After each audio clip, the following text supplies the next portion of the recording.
Yamaha hasn't changed this TTR230 since 2005, so what makes it still a good bike today? Or is it a good bike? In this video, I'm going to break down all the major areas of this bike, what I like, what I don't like, why you should get this, or why you shouldn't get this bike. The TTR230 is Yamaha's entry-level or starter trail bike for adults because it's got the full-size wheels, but it has a lower seat height than like a motocross or enduro race bike such as like the YZ250 or 450. It has a 230cc 4-stroke air-cooled dual overhead cam engine. But what does that mean? Well, since it's air-cooled, there's no radiators to worry about. It's lower performance, but that doesn't necessarily mean it's a bad thing. You can run on pump gas, not worry about overheating, and the power is very smooth, very controllable. So when you're just learning how to ride, learning how to use the clutch and throttle in first gear, it's going to be very smooth when you're trying to let out the clutch and get going, and when you're riding at speeds 5, 10, 15 miles an hour, because it's not snappy or jerky like a race bike. So it's as opposed to wow, wow, which can be very scary and intimidating when you're just learning how to ride, or if you're riding in the tight woods and you haven't mastered the basic techniques. The is really low so that you don't have to use much throttle. You don't have to go very fast to get going, and you only have to go like 3 or 4 miles an hour before you can let out the clutch and you can start going with your feet on the pegs. Whereas a race bike, you got to be going 6, 7, 8 miles an hour, use a little more throttle, be a little more precise with the clutch to get going, unless you gear it down. And the stock exhaust is really nice and quiet.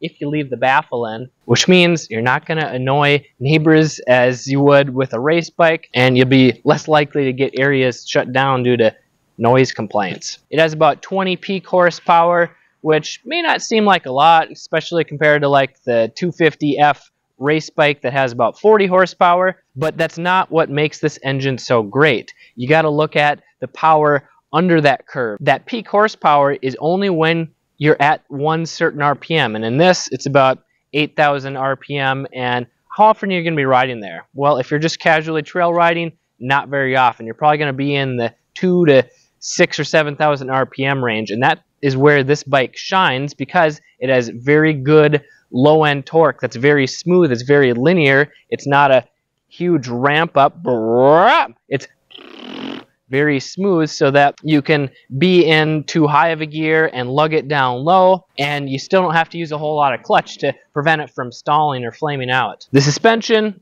very basic. There's really no adjustability with the forks externally, with the shock either, besides the preload, which you should adjust to get your sag right. The sag is adjusting the ride height, because if the rear is too low or too high, it's going to affect the handling and you're not going to have as much traction and control. No adjustability means there's less to go wrong, so there's less maintenance, but if you're an experienced rider, that's kind of a setback if you're starting to ride at faster speeds. Now, it is very plush compared to a race bike, but that's a good thing if you're just starting out, because if you're only going 5, 10, 15 miles an hour, you're hitting rocks and roots and bumps on the trail, you're not going to get bucked around and feel every little bump in your hands and in your feet, because the soft suspension is going to absorb it a lot better than a race bike at that speed. It's set up for like a 150 to 180 pound rider, but if you're a little bit heavier, you can still deal with a stock suspension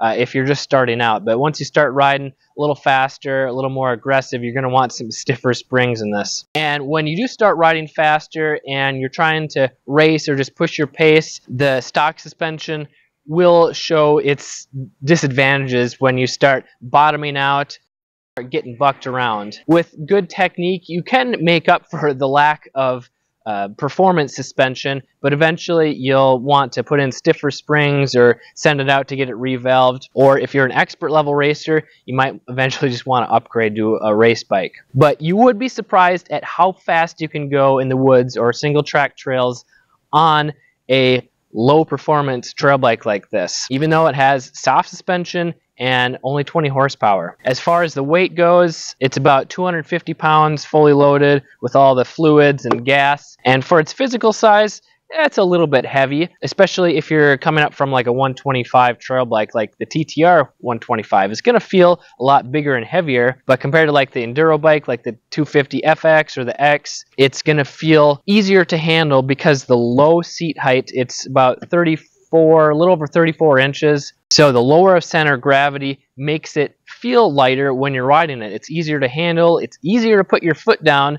especially if you're under 6 feet tall. I only have like a 27-inch seam, so it's really nice to be able to put a foot down when you come to a stop or when you get to a really technical section and have to dab your foot on the ground. Now, being a little bit shorter, it doesn't have as much suspension as a race bike, which means that less potential for performance, because when you have less suspension, it's not going to absorb as much, especially those smaller bumps. But if you're not using the whole suspension travel anyway, it's not going to make a difference. And the wheelbase is going to be a little bit shorter than the full-size race bikes, which means that it's easier to turn on tight corners, tight areas. It's going to be easier to handle. You'll be able to turn it and corner it with less effort, because it's like driving a two-door car versus a big crew cab long box truck.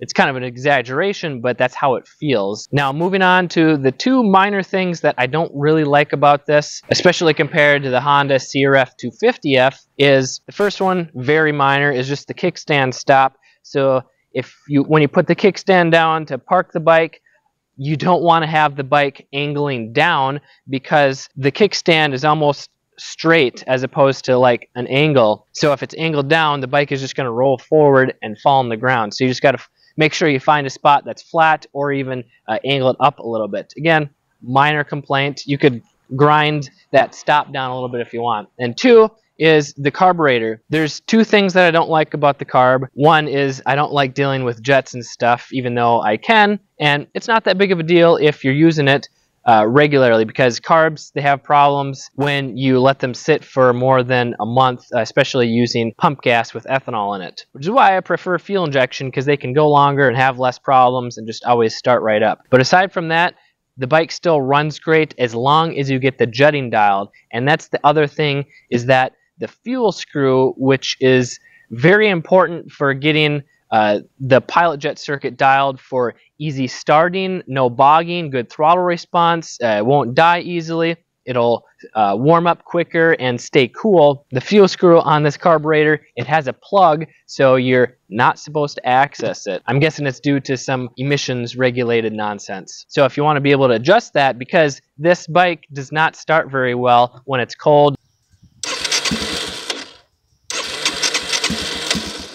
you got to kind of use the throttle to keep it running, or leave the choke running, and it takes like 15 minutes to fully warm up, and even then there's a little bit of a bog right off of the idle. It backfires a little bit, so it's just not perfect carburation, at least in this climate. And I like to have a perfectly jetted carb, so that's nice and crisp, smooth throttle response, it's reliable, and starts easy. So you got to take the carb off, you got to drill out the plug, and then you can adjust it.